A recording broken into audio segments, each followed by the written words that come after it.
Hello student, इस video में हम क्लास 12 फिजिक्स का फुल सॉल्यूशन लेकर आ चुके हैं। जैसे कि सीजी बोर्ड में आपके राज ओपन बुक परीक्षा चल रही हैं, तो इस वीडियो में फिजिक्स का देखिए ये पार्ट 2 बनेंगे। ठीक है, ये आपका पार्ट 1 है, ध्यान रखना। ठीक है, पार्ट 1 में मैं पहले ही बता देता हूँ 1 से 10 तक सभी क्वेश्चन सॉल्व कर रहा हूँ मैं। ठीक है, क्योंकि अभी मैंने इतने ही क्वेश्चन बिल्कुल सॉल्व करके यहाँ पर अभी मैंने जितनी की हैं वो इतनी ही मैं आपको पहले प्रोवाइड कराऊंगा, क्योंकि टाइम लगता है। आपको बिल्कुल एक्यूरेट आंसर, बिल्कुल सही आंसर आपको प्रोवाइड कराना होता है, क्योंकि अगर थोड़े बहुत भी गलत हो जाए तो बहुत दिक्कत रहती है। क्योंकि आप बोर्ड परीक्षा दे रहे हैं, ऐसा नहीं कि जल्दीबाजी में आपको गलत आंसर प्रोवाइड करा दें, तो बिल्कुल नहीं।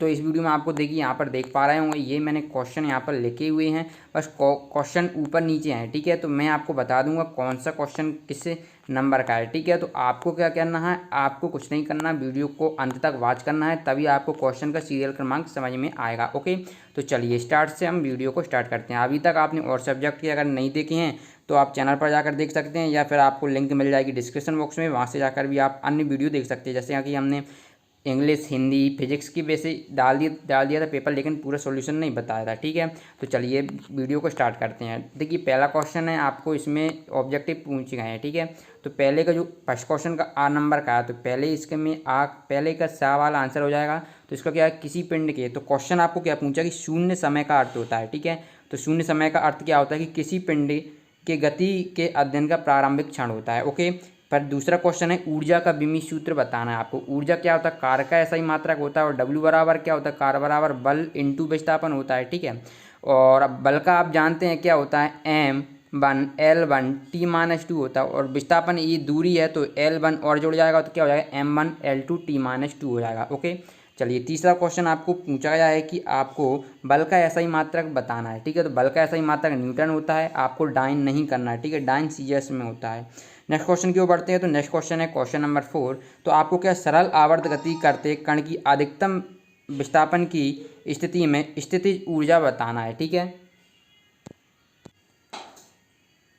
ओके, तो स्थिति ऊर्जा क्या शून्य होती है, और अगर त्वरण पूछता तो वह अधिकतम होता है। ठीक है, तो चूंकि हम विस्थापन की अधिकतम स्थिति ऊर्जा पूछी है, तो वो आपको शून्य कर देना है। ओके, नेक्स्ट है क्वेश्चन नंबर 5। तो क्वेश्चन नंबर 5 में आपको क्या, तरंगों के संचरण हेतु माध्यम की आवश्यकता नहीं होती। ठीक है, तो कौन सी तरंग, तो ये विद्युत चुम्बकीय तरंगें होती है जिनके संचरण के हेतु माध्यम की आवश्यकता नहीं होती है। चलिए नेक्स्ट क्वेश्चन की ओर बढ़ते हैं। क्वेश्चन नेक्स्ट है छठवां। तो छठवां आपको विद्युत क्षेत्र है। तो विद्युत क्षेत्र का फॉर्मूला आप क्या जानते हैं, विद्युत क्षेत्र ई बराबर होता है F/Q0। ठीक है, तो F क्या है, बल है, बल का मात्रक न्यूटन होता है, फिर बटा है तो प्रति लगा दिया, ये क्या आवेश है, आवेश का कूलम, तो न्यूटन प्रति कूलम हो जाएगा आपका। ओके, चलिए नेक्स्ट बढ़ते हैं। तो नेक्स्ट है आपका जो कि 7वां है। तो इसका क्वेश्चन में पूछा कि एक इस्पात की सीधी तार की लंबाई L है तथा चुंबकीय आघूर्ण M है। जब इसे मोड़कर अर्धवृत्त का आकार दे दिया जाए तो इसका चुंबकीय आघूर्ण बताना है। तो इसका चुंबकीय आघूर्ण 2m/π हो जाएगा। ओके, चलिए नेक्स्ट क्वेश्चन की ओर बढ़ते हैं। नेक्स्ट ऑब्जेक्टिव क्वेश्चन है कि निम्न में से किस रंग के लिए अल्पतम विचलन कोण का मान अधिकतम होता है। ठीक है,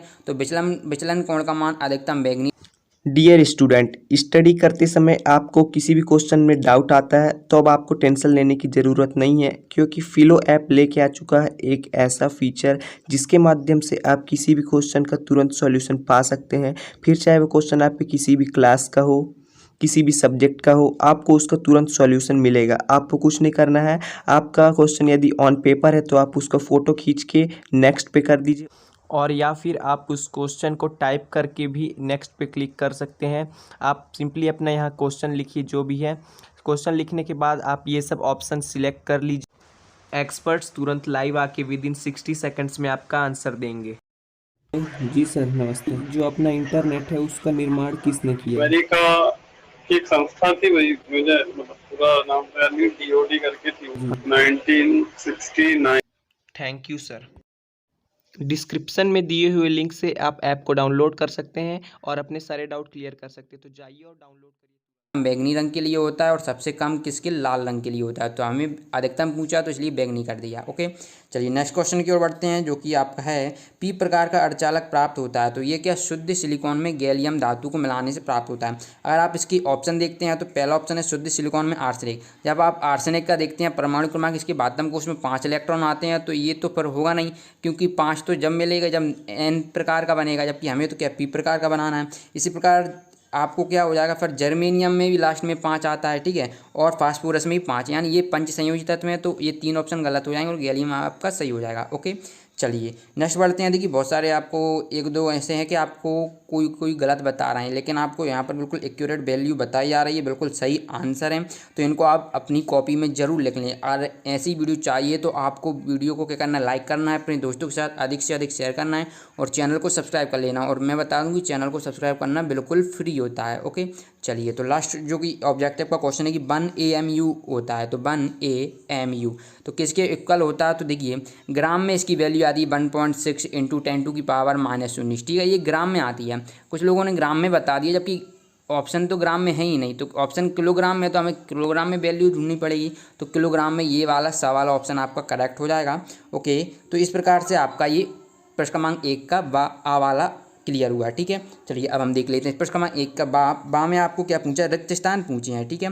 तो इसका पहले का मुझे मिला नहीं है, क्वेश्चन है कि सरल आवर्त गति संचरण पर आधारित होती है, ठीक है। तो ये जैसे ही मिल जाता है तो मैं आपको बता दूंगा, या आपको पता हो तो कमेंट बॉक्स में बता सकते हैं। दूसरा देख लीजिए कि समतल दर्पण की फोकस दूरी अनंत होती है। ओके, चलिए तीसरा है कि जब किसी शुद्ध अर्धचालक में पंच संयोजी परमाणु की शुद्धि मिलाई जाती है तो हमें किस प्रकार का, देखिए तो ये n प्रकार का अर्धचालक बनता है। जैसे कि मैंने अभी बताया था कि अभी गैलियम को छोड़कर जैसे फास्फोरस हुआ पंच संयोजी था, तो वो क्या n प्रकार का बन रहा था, इसी प्रकार से n प्रकार का बन जाएगा। ओके, चलिए नेक्स्ट जो कि आपका तीसरा हो गया, फिर देखते हैं एक बीटा कण का मान होता है, तो एक बीटा कण का मान, तो ये क्या एक इलेक्ट्रॉन के बराबर होता है, ठीक है। तो यहाँ पर शायद स्कैन करने में छूट गया हो तो मैं यहाँ पर बता देता हूँ, ठीक है। एक बीटा कण का मान, जो एक बीटा कण होता है वो क्या, एक क्वेश्चन में पूछा है एक बीटा कण का मान के बराबर होता है। वैसे तो एक बीटा कण का मान 1.6 × 10⁻⁻19 कूलम होता है, लेकिन ये लिखेंगे तो गलत हो सकता है क्योंकि वो बराबर पूछ रहा है, तो हम लिख देंगे एक इलेक्ट्रॉन के बराबर होता है, ठीक है।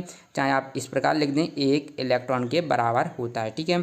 तो ये आपका 4th नंबर का है। ओके, चलिए अब नेक्स्ट जो कि लास्ट है इसका 5th नंबर का, ठीक है। तो 5th नंबर में आपको पूछा है कि स्कैन करने में शायद छूट गया होगा, फर्स्ट सेकंड थर्ड तो मैं बोल देता हूँ, ठीक है। 5वां नंबर का हो क्वेश्चन है, ऐसे परमाणु जिनका द्रव्यमान क्रमांक समान है परंतु परमाणु क्रमांक भिन्न भिन्न होते हैं तो वे कहलाते हैं, तो वे क्या कहलाते हैं, समभारिक कहलाते हैं। ओके, यहाँ पर आपको क्या करना है, समभारिक कर देना, ठीक है। इस प्रकार से आप ये क्लियर कर पाएंगे। चलिए अब नेक्स्ट क्वेश्चन की ओर बढ़ते हैं।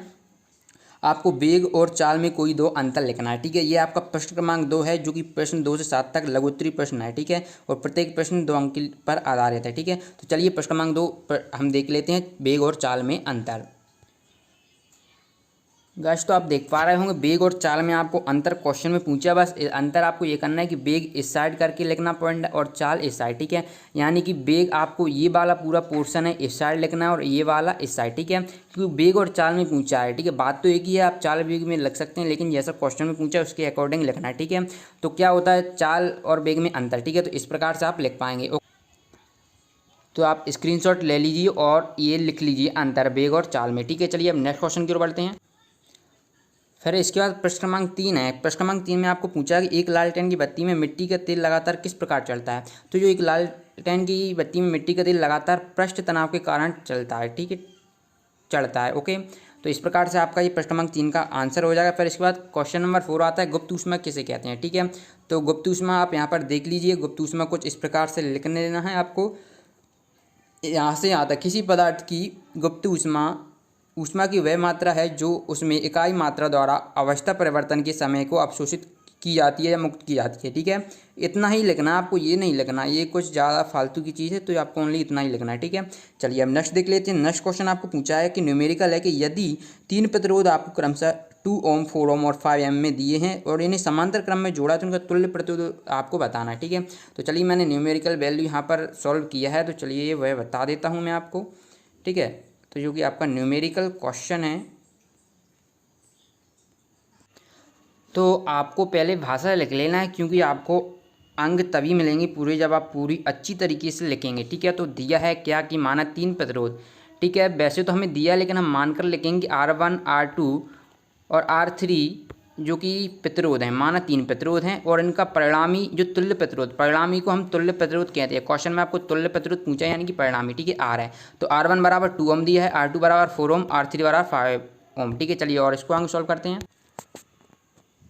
ठीक है। तो क्वेश्चन में पूछा है कि आपको क्या परिणामी समांतर क्रम में जोड़ा है प्रतिरोध, तो परिणामी तुल्य प्रतिरोध निकालना है। परिणामी यानी तुल्य प्रतिरोध, तो क्या होगा इसका फॉर्मूला ये हो जाता है, वैल्यू पुट अप करी हमने, ठीक है। जैसी वैल्यू रखी तो इसका एलसीएम 20 आएगा, तो ये 19/20, चूँकि हमें तुल्य प्रतिरोध चाहिए तो इसका आंसर आ जाएगा 20/19। अगर आप ओम नहीं लिखते हो तो आपका एक अंक काट लिया जाएगा, क्योंकि आंसर में आपको जो क्वेश्चन दिए वो ओम में दिए हैं और प्रतिरोध का मात्रक ओम होता है। अगर आप ये तो आपको लिखना ही पड़ेगा। चलिए नेक्स्ट क्वेश्चन की ओर बढ़ते हैं गाइस। तो क्वेश्चन नंबर 6 में आपको एंड गेट का संकेत बनाकर इसकी सत्य सारणी लिखना है, ठीक है। तो अच्छा रहेगा कि आप एंड गेट के बारे में थोड़ा बता दें, और ये क्या होगा, इसका चित्र होगा यार, इसमें एक इनपुट रहता है, एक आउटपुट रहता है, ठीक है। चाहे तो आप बूलियन व्यंजक लिख सकते हैं, चूंकि ये कितने मार्क्स में आपको 4 अंक में पूछा तो लिख सकते हैं, ठीक है। और ये आपका सत्यता सारणी हो जाएगी, ठीक है। सत्यता सारणी इस प्रकार से लिख लेना है, ओके। चलिए ये क्वेश्चन नंबर, चलिए नेक्स्ट देखते हैं। इस प्रकार आप लिख लेंगे। आई होप वीडियो पसंद आ रही होगी। ऐसी वीडियो अगर आपको पार्ट 2 जल्द चाहिए तो कमेंट बॉक्स में बताएं आप जल्दी से जल्दी, क्योंकि आपको इस चैनल पर बिल्कुल सही सही आंसर बताए जा रहे हैं, वरना अगर आप अदर चैनल पर देखेंगे तो बहुत सारी गलतियाँ भी आपको बताई जा रही हैं, ओके। चलिए इंटरनेट आपको पूछा कि इंटरनेट से आप क्या समझते हैं, तो ये आप इंटरनेट की डेफिनेशन लिख देंगे। ये विश्व भर में एक दूसरे से जुड़ी हुई कंप्यूटर नेटवर्कों का एक समूह है इंटरनेट कनेक्शन के माध्यम से, ठीक है, ये लिख देंगे। तो अब इसके आपको ये पूछा कि वर्तमान में इसका उपयोग दैनिक जीवन में कहाँ कहाँ किया जा रहा है, तो ये आप उपयोग आप अपने हिसाब से लिखें। जैसे मैंने एक लिख दिया, ईमेल भी एक इंटरनेट का रूप है, तो आप इस यहाँ पर भी कर सकते हैं, लेकिन मैं आपको सजेशन देना चाहूँगा कि इसकी उपयोग आप अपने हिसाब से लिखें, क्योंकि हर व्यक्ति अलग अलग इसका उपयोग करता है। और वैसे भी आप ओपन बुक पद्धति से दे रहे हो तो सबके अलग अलग होना चाहिए, एक जैसी कॉपी नहीं होना चाहिए, ओके। चलिए अब क्वेश्चन नंबर 8 देख लेते हैं। आपको प्रत्यास्थ वस्तुएं, प्लास्टिक वस्तुएं, भंगुर वस्तुओं को परिभाषित करना है, ठीक है। प्रत्यास्थ वस्तुएं इस प्रकार लिख लेना कि प्रत्यास्थ वस्तुएं उन वस्तुओं को कहते हैं जिन पर विरूपक बल लगाने पर उनकी लंबाई, आयतन या आकृति में कुछ परिवर्तन हो जाता है, किंतु बल को हटा लेने पर वे अपनी पूर्वावस्था में आ जाते हैं, ओके। एग्जाम्पल लिखना चाहें तो लिख सकते हैं, ताकि नंबर आपका एक भी ना घटे। फिर इसके बाद संगठ या सुगट्ट या प्लास्टिक वस्तुएं, ठीक है। आपको प्लास्टिक वस्तुएं पूछा तो आप प्लास्टिक वस्तुएं ही लिखें, सुगट्ट ना लिखें, ठीक है। तो इस प्रकार से सुगट्ट का लिख दीजिए। चलिए फिर इसके बाद आपको पूछा कि भंगुर वस्तुएं, तो भंगुर वस्तुएं आपको इस प्रकार से कर लेना है, ओके। चलिए क्वेश्चन नंबर 9 की बढ़ते हैं। क्वेश्चन नंबर 9 आपको पूछा है धारा रेखी प्रवाह तथा विक्षुब्ध प्रवाह में 3 अंतर लिखना है, ओके। तो पहले आप 2 अंतर लिख लीजिए, धारा रेखी प्रवाह और विक्षुब्ध प्रवाह में ये 2 अंतर अच्छी तरीके से लिख लीजिए, ओके। तो चलिए अभी आपने लिख लिया होगा तो धारा की प्रभाव। फिर इसके बाद और पॉइंट देख लेते हैं, तीसरा और चौथा, क्योंकि आपको 3 पूछे हैं तो एक एक्स्ट्रा आप लिख सकते हैं, ओके। वैसे 3 अंक का क्वेश्चन आपको पूछा गया है। चलिए क्वेश्चन नंबर ये आपका 9 था, ठीक है। क्वेश्चन नंबर 10 देख लेते हैं। किस ताप पर फ़ारेनहाइट पैमाना और सेल्सियस पैमाने पर समान होता है, ठीक है। तो ये मैंने स्टार्टिंग में ही बता दिया था। चलिए देख लेते हैं किस ताप पर, ठीक है। तो ये दोस्तों किस पर होता है, -40 डिग्री पर ताप पर फ़ारेनहाइट पैमाना और सेल्सियस पैमाना समान होते हैं, ओके। क्वेश्चन नंबर 10 तक 1 से 10 तक सॉल्यूशन बताया है, और 1 से 19 तक बहुत जल्द आने वाला है। तो इसके लिए आपको चैनल को सब्सक्राइब करके बेल आइकन के बटन को प्रेस कर लेना है, क्योंकि जैसी वीडियो अपलोड करें तो उसकी नोटिफिकेशन आपके पास तुरंत पहुंच सके। तो चैनल को सब्सक्राइब कर लें, और बता दूं कि चैनल को सब्सक्राइब करना बिल्कुल फ्री होता है। अब आप इसकी PDF डाउनलोड करना चाहते हैं तो मैं आपको बता दूँ, तो PDF अगर आप डाउनलोड करना चाहते हैं तो गूगल पर जाइए और SKT सर्च करिए, क्लास 12 आप जो पेपर दे रहे हैं ओपन बुक, तो आप ओनली क्या SKT ही सर्च कर लीजिए। तो जैसे हमने लेटेस्ट यहाँ पर पोस्ट डाली है तो वो आप देख लीजिए, वहाँ पर आप इसको सॉल्यूशन मिल जाएगा। चलिए मिलते हैं अगली वीडियो में, धन्यवाद।